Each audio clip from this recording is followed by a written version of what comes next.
With the increased popularity of red dots out there, you see the most commonly asked question is asking how to zero these, because you look at how rifles are zeroed and stuff. It's a similar concept, but we've had this floating red dot, and trying to figure out what you need to do with that can be a little intimidating. So Caleb and I will go through a couple little drills to help you kind of fine tune this and make it go a little easier for you. So first off, how far back do you go? Well, so that depends, right? There's a couple of different schools of thought on this, and both of us are big believers in shooting a group at 10 yards to establish your initial zero, and then confirming that zero at whatever a more long range distance is, whether it's 25 or 30 or whatever you want to shoot at. But as we both know, there's some challenges if you're shooting that 10-yard group, right? Yeah, and when we talk about a group, right, we want 3 shots that are basically pretty close to touching each other, if not touching each other. If you shoot a few rounds and they're just, one's high left, one's high right, and one's low, it's not giving you much to go off of to actually adjust the red dot itself into a different position. So you need to get comfortable actually shooting a group before you can actually successfully zero this. Now, you'll see a lot of different methods out there. If you're having, troubles just standing on a flat range and shooting a group, you may bring in the help of a sandbag or something like that to rest off of. Yeah, absolutely. If you're going to shoot off a sandbag, I also recommend setting yourself up in a seated position, but one where you're actually upright and holding the gun. If you're hunched over to get into a sandbag, what you've done now is you're zeroing out of a position you're not going to be looking at the gun through. So try to build your support up so it brings the gun naturally into your eyesight. And of course, all of that's why I like to zero the gun standing up. But again, to be able to zero the gun while standing up and holding it in 2 hands, you have to be able to shoot a group. So there is a level of proficiency you need to have to do this. Yep, for sure. Now, one of the things is like, what equipment do you need? The first off, I always laugh is make sure that you have the proper wrench or tool to actually work the windage and elevation adjustments on your red dot. Each one is different. They all have something different. Like this, the Hollow Sun series, they all come with an actual tool. It's a small flathead. The Primary Arms Micro Red Dot I have actually did come with an Allen wrench to adjust it, which of course I immediately lost. So we've got a Allen wrench in our little screwdriver here to do those side adjustments for me. Yeah, when you look at different red dots across, you'll see, like, I think the Trijicon series, you can use the rim of a cartridge. There's a lot of different options, but make sure before you come out here, it never fails, and it's happened to me too many times to count. I would come out here, shoot, go to zero, and I'm like, oh man, I forgot the tool. And you're just kind of out. And now your range day is basically ruined. Yeah, pretty much. So we're here at 10 yards, and so what we want to do is we're going to shoot 3 rounds on target. We have a little 1-inch square out there. Now the purpose of shooting at this 1-inch square instead of a large 8-inch bullseye or something like that is to get a proper zero. Because if we zero at 10 yards on a 8-inch circle and we shoot a group and it's, I don't know, 3 inches further left inside that 8-inch circle, when we go back at further distance, that's going to keep carrying itself. It's actually not a proper zero. So you need to get a nice tight group on something similar to a 1-inch square at 10 yards. Now, the only difference between what you're going to do with shooting 3 rounds, what I'm going to do with the 856 Toro, is I'm only actually going to shoot 2 rounds. Now, again, to do this, you need to be able to shoot 2 rounds that are basically right on top of each other. The reason I do this with the 6-shot revolver is it gives me 1 extra opportunity to make that side adjustment.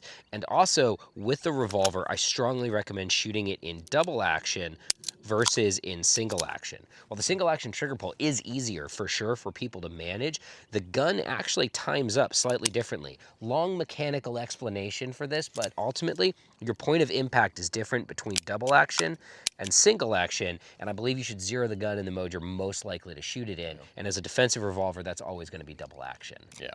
So once we get these groups, we're going to see, where these rounds are on target in comparison to our 1-inch square.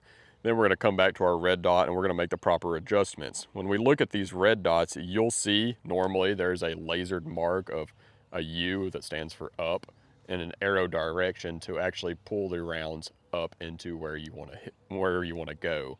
So second, you have the windage on the side, usually labeled R with an arrow pointing in a rightward direction. So once we make those shots, then we're able to actually come over here and make some proper clicks. Now, are there anything to clicks on the micro red dot systems? They're all different. Yeah. Some of them have very discernible fine clicks that will move the point of impact a specific amount. Some of them have a sweep where you're just going to be like, I'm going to turn it, and then we're going to shoot again and see where that bullet lands. Yeah. In a perfect scenario, yes, if it's a 2 MOA, I want to move over 3 clicks.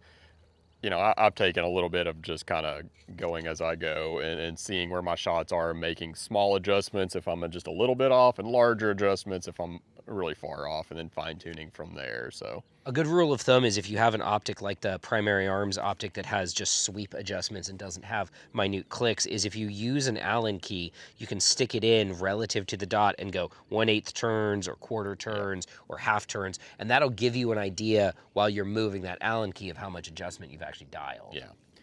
So once we do that, I want to keep in mind too, if you got to feel like those shots are good shots too. If you throw one, man, just ignore it, get it out of the way, and go ahead and work on another one. Try to get a nice good 3-shot group. That's what we're trying to get, or a 2-shot group itself. So if you throw one, it happens to all of us. Whatever, move about. Yeah, right. We'll see. Yeah, exactly. Yeah, for sure. So just keep that in mind. So it might be a little frustrating in the beginning, but definitely just keep at it and get that nice good group. So we'll go ahead and give this a try. All right, Caleb, you can go ahead and load and make ready. And we're gonna put 2 rounds at that 1-inch square at 10 yards. All right. Now when I do this, I'm going to use continuous pressure on that trigger. So I don't want to stage it. I want to get a nice clean trigger press. Even though it may look like we're stopping, we're actually still always applying pressure.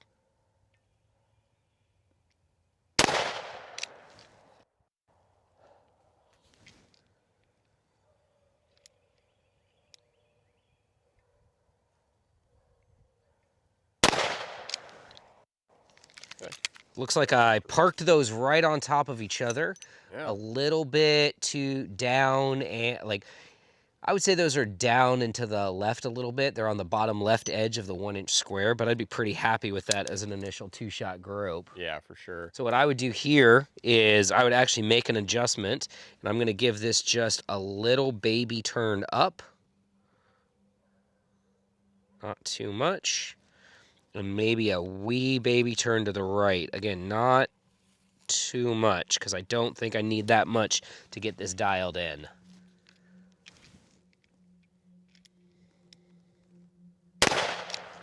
Nope, that one is right down Broadway. That's perfect.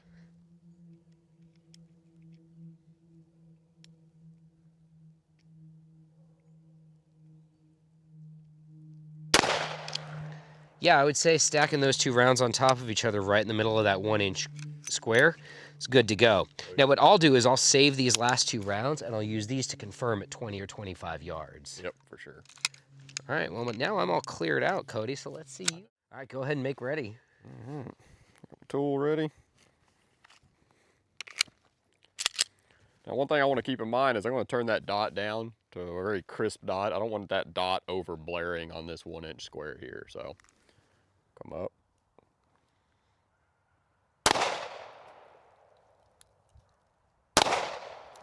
Okay, so you can see that's pretty far high left. So Yeah. I'm going to go ahead and adjust that over.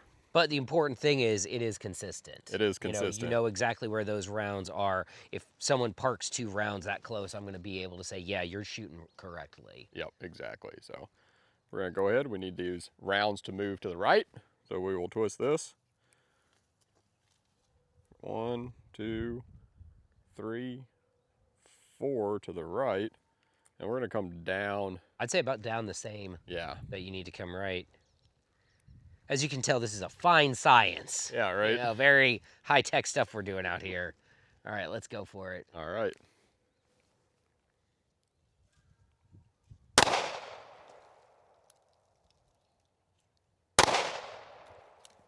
All right, that looks like you parked those rounds basically right on top of each other. And I would say you gave it what, 4 right the first time? Yep. I'd give it 2 more right, and I would give it probably 3 down.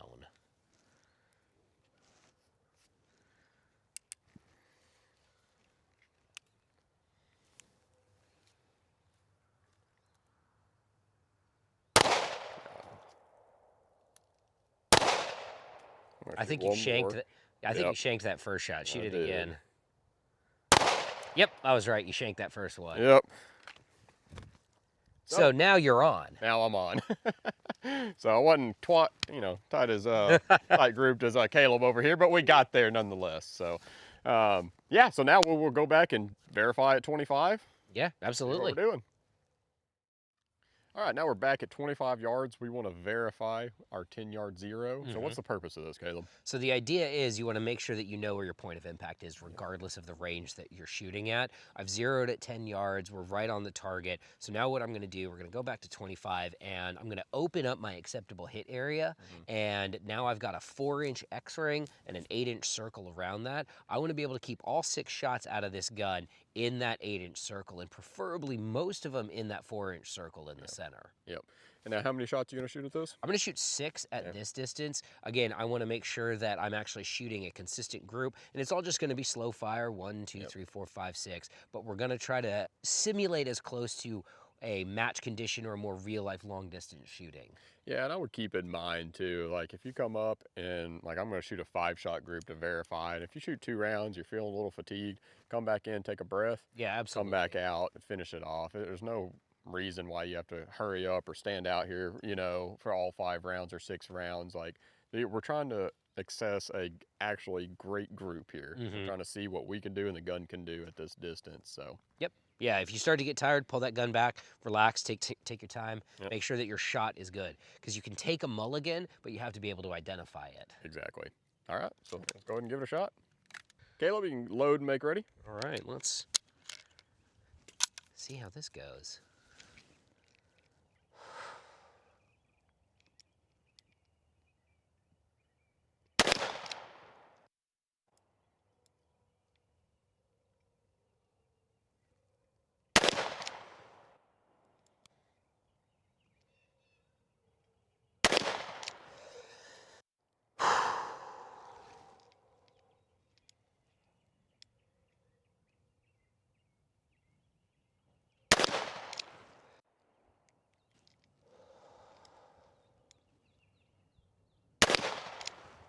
I think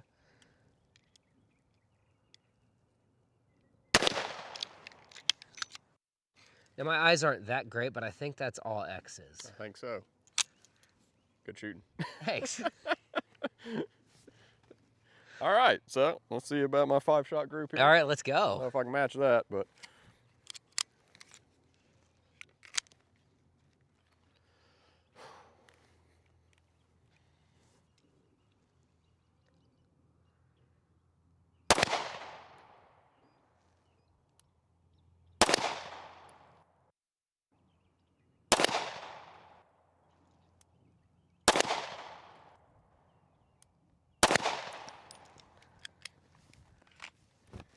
All right, all right, let's go take a look at our groups. for sure.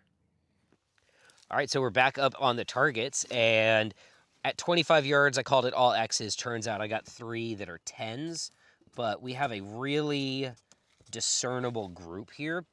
What I would do real world with this is after shooting this group, I would make a sight adjustment. I would want to move my point of impact to the left based on where the center of that group is, and then I'd be done. I would make that slight adjustment, moving my point of impact left, because our elevation here is pretty solid. If you move these over, I basically then all have X's on that. Yeah, I think you're seeing a really good benefit of like fixed barrel revolvers, right? Yeah, absolutely. It's, The mechanical accuracy that you're going to get from something where the barrel never moves is always going to be really good. Yeah, for sure. Well, on mine over here, I got a little different story. So I've got 3 that you can see pretty close in on where I was aiming here. 2 out here that I'm like, might have been me, might have been the gun, who knows. But what this does tell me though is my zero is going to be pretty on point. I have a solid kind of group here of what it's actually doing. There's nothing, grouped up way right, way left, or way, far down below. So I'm actually pretty happy on this. I might go back and try that again while I'm at the range, see if I can fine tune that in and bring it in a little bit. But, at this point, I'd probably be pretty happy with that. Yeah, and the interesting thing about yours is if you look at your group like it's a circle, the actual geometric center of your group is probably right about in there. So if I was out zeroing regardless of the gun, I would shoot that and I'd be like, all right, that looks pretty good. Now, just like you, I would immediately go back and try to Yeah, shoot it exactly. again, Yeah, but for sure. I would also know that that's going to be an acceptable mechanical 0 on that gun. Yep.